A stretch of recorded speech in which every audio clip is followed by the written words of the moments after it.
मध्य प्रदेश कांग्रेस मांडू में कांग्रेस विधायकों का 2 दिवसीय प्रशिक्षण शिविर आयोजित करने जा रही है। नेता प्रतिपक्ष उमंग सिंघार ने बताया कि एमपी में नई सोच को लेकर काम किया जा रहा है। इस शिविर में 2028 चुनाव पर फोकस रहेगा। उमंग सिंघार ने सीएम डॉक्टर मोहन यादव के विदेश दौरे पर भी सवाल उठाए।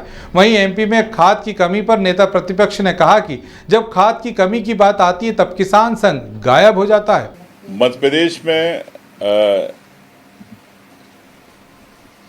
कांग्रेस की एक नई सोच, एक नई रणनीति को लेके 2028 को लेके कांग्रेस पार्टी की ओर से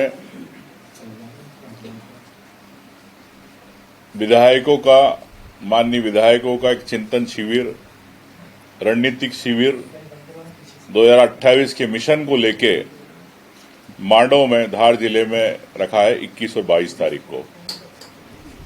उसमें तमाम ऐसे विषयों पर चर्चा होगी जो इस प्रदेश के लिए आवश्यक है, जिस पे भारतीय जनता पार्टी बोलना नहीं चाहती है, निर्णय नहीं लेना चाहती। जिस प्रकार से आपने देखा प्रदेश के युवाओं के नौकरी की बात, आरक्षण की बात, आदिवासियों के जल जंगल जमीन की बात, पैसा कानून की बात, एसटी एससी सीटों पे अत्याचारों की बात और ऐसे कई तमाम विषय है जिस पे समूह चर्चा होगी।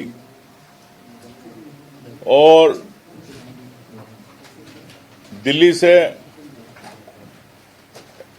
हमारे कांग्रेस के वरिष्ठ नेता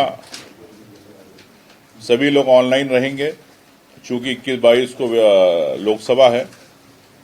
और सोशल मीडिया के लिए सुप्रिया सिनेज जी, प्रधानी जी, भारतीय कांग्रेस के कोषाध्यक्ष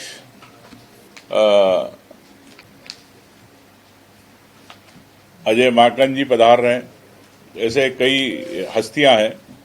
और मैं समझता हूं कि चूंकि विधायक है, नेता है, सब अपने क्षेत्र के मजबूत और प्रभावशाली लोग हैं और इन्हीं के माध्यम से इस मध्य प्रदेश के अंदर किस प्रकार से 2028 का मिशन कांग्रेस फतह करे, इसी को लेके कांग्रेस पार्टी ने एक शिविर का आयोजन किया गया है। तो माननीय हरीश चौधरी जी, माननीय अध्यक्ष जी, हम लोग सब मिलके उस शिविर का जो चिंतन होगा, वो मंथन आपको 22 को प्रेस कॉन्फ्रेंस के माध्यम से फिर बताएंगे। माननीय मुख्यमंत्री जी का दौर चल रहा है यात्राओं का, विदेश यात्राओं का, और अभी स्पेन गए, इसके पहले दुबई थे। मैं समझता हूं कि दुबई, संयुक्त अरब अमीरात से मध्य प्रदेश में पैसा आए, ये बड़े आश्चर्य की बात है। पूरे देश, विश्व के लोग दुबई में, यूएई के अंदर इन्वेस्टमेंट कर रहे, रहने जा रहे। और कई हजार भारतीय, हिंदुस्तान के उस बड़ी हस्तियां, चाहे छोटे लोग, व्यापारी दुबई में शिफ्ट हो गए, यूएई में शिफ्ट हो गए। मुख्यमंत्री जी प्रदेश की जनता के पैसे से विदेश भ्रमण पे निकले, तो ये बड़े प्रदेश के लिए बड़े हास्यास्पद स्थिति है। यहां से पैसा वहां जा रहा, पूरे विश्व से पैसा यूएई में जा रहा, तो वहां से पैसा कैसे आएगा, ये बड़े आश्चर्य की बात है। और मैं समझता हूं कि मुख्यमंत्री जी को समझना चाहिए, चाहे इसके पहले शिवराज जी थे, कई आपने इन्वेस्टर मीट किए, क्योंकि जनता का, प्रदेश की जनता का पैसा है और प्रदेश की जनता एक एक पैसे का हिसाब आपकी सरकार भारतीय जनता पार्टी से लेगी। और इसको हम आने वाले समय में विधानसभा में सत्र में भी इस बात को उठाएंगे कि जनता की इस गाड़ी कमाई का जिस प्रकार से अधिकारी घूम रहे हैं, जिस प्रकार से अपने परिवार को लेके शेयर कर रहे, शेयर सपाटे कर रहे विदेशों में, तो ये प्रदेश की जनता का पैसा है। एक आम जनता का पैसा जो टैक्स देती है, जो बिजली का बिल भरती, पानी का टैक्स देती है, प्रॉपर्टी का टैक्स देती है, और उनके पैसे से शेयर सपाटे हो रहे। देखिए, मैंने इस बात को पहले भी कहा है कि भारतीय जनता पार्टी की सरकार, बीजेपी की सरकार किसानों को लेके कभी गंभीर नहीं होती।